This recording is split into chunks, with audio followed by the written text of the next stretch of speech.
Coach Kelly, Mike Russo, West Valley View. The opening kickoff was returned for a touchdown.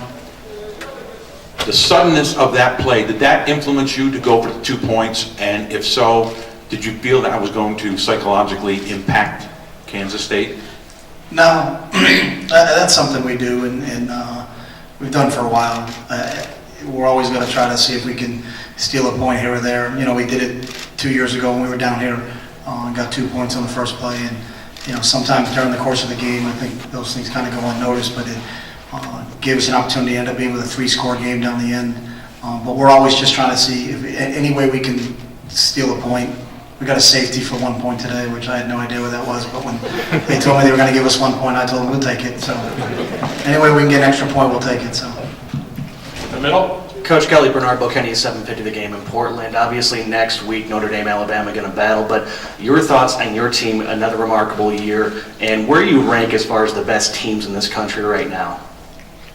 Just really proud of our guys, you know, and knew coming in, it was a young team, lost an unbelievable tight end, lost a great quarterback, lost a really good running back, great running back, maybe the best in school history, and then, you know, to have guys step up at different positions, and just, you know, kind of our next man in philosophy, and these guys embodied it, and it's just as much fun as I've ever had. It's just they totally buy into everything our coaching staff. We all kind of think with, you know, with one thought process, one heartbeat, and it was a lot of fun. So where do we rank? I don't know. I don't have a vote, so I don't want to vote. It's my favorite team, so I vote as number one. To the left, coach, right here in the front. Rob Mosley, register guard. Excuse me, Chip. Just the idea of tempo in this game. How much did or didn't you want to tempo them right from the start? The importance of that drive right before halftime, and then trying to score quick early in the second half, but then also being able to milk some clock at the end. The drive at the end of the first half was huge, you know, and we just kind of were off a little bit there early, and it's tough. You know, we're always trying to get that first down.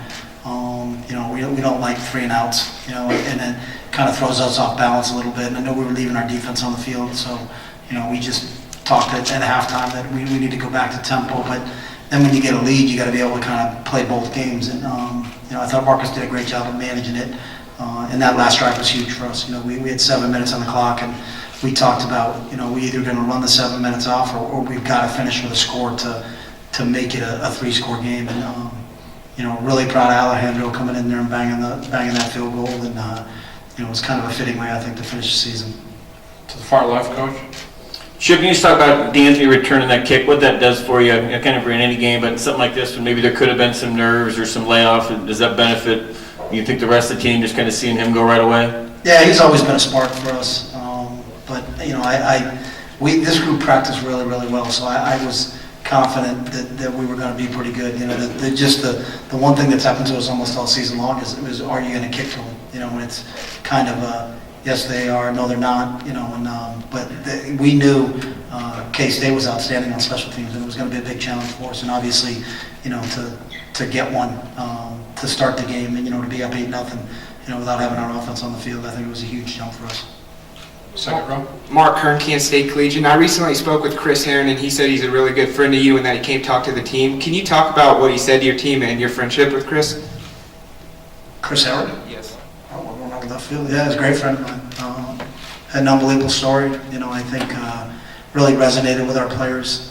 You know, he's an amazing human being that really is totally selfless and wants to give back. And you know, for Chris, he's made some mistakes in his life, but he wants to make sure that other people don't make those mistakes. And you know, I think our message to our players is always very, very consistent. I think what we have to do as a coach is sometimes change who the messenger is. You know, sometimes you tune out your coach, sometimes you tune out your parents. But to have Chris come and spend some time with our team. We texted before the game, and really just a special guy, and I'm really proud to call him a friend. To the right, coach. Jeremy Fowler, CBS Sports. You mentioned all week your sole focus was the Fiesta Bowl. Now that the game's over, when will you entertain thoughts of the NFL?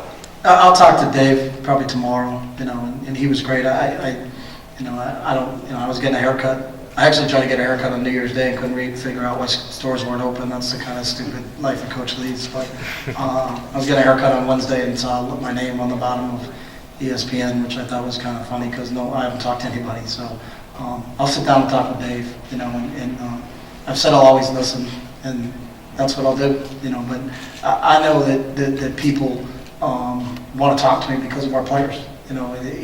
The success of our football program has always been about our guys, and it's, you know, it's an honor that someone would say that they want to talk to me about, you know, maybe moving on to go coach in the National Football League, but it's because of what those guys do, so I'll listen, and we'll see. On the aisle? Chip, I'm sure you heard the fans late in the game chanting, "Chip, we want you to stay." It was pretty loud, a lot of people on the field talking about that. What does that mean to you, hearing so many thousands of people say they want you to stay at the University of Oregon? I think it just really, for me, reaffirms what this place is all about. You know, it's a special place with special people, and they accepted me 6 years ago, you know, when I was at New Hampshire, and not many people knew about me and gave me an opportunity to come here, and it really means a lot. To the right? Chip, Scott Reed, DuckSportsAuthority.com. Can you talk a bit, Eric Armstead had a couple of big plays getting pressure to the quarterback. Can you talk a bit about how he's improved over the year and how that depth really helped out down the stretch this year?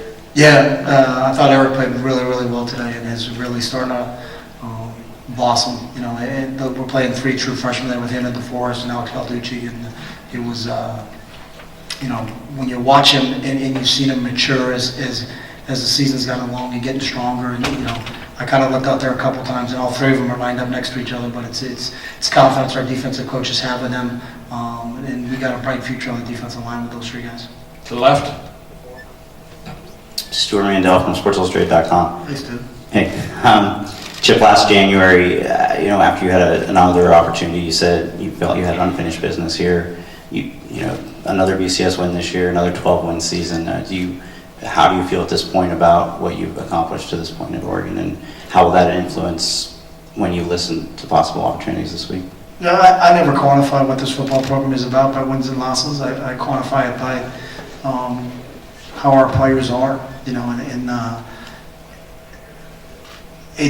it's a whole thing. It's on the field, off the field, in the community, what they do, and this group, I can't tell you how proud I am of them, of what they do, not just every day, and how they conduct their business and what they do. And you know, when we're at the hotel and people tell me about it, it's the best group that they've ever been around, just because of how well mannered they are, and everywhere that people get a chance to touch our players, and the positive impact that these guys have in the community back in Eugene, throughout the state of Oregon. You know, that's the things that are important to me. The wins and losses, they'll come and go. You know, people forget your record a long time from now, and that's obviously not the most important thing. But I think for us, though, that our record really kind of validates about how we go about things. You know, we do have a different approach than I think some other people, but it's always about the players, and it always will be about the players.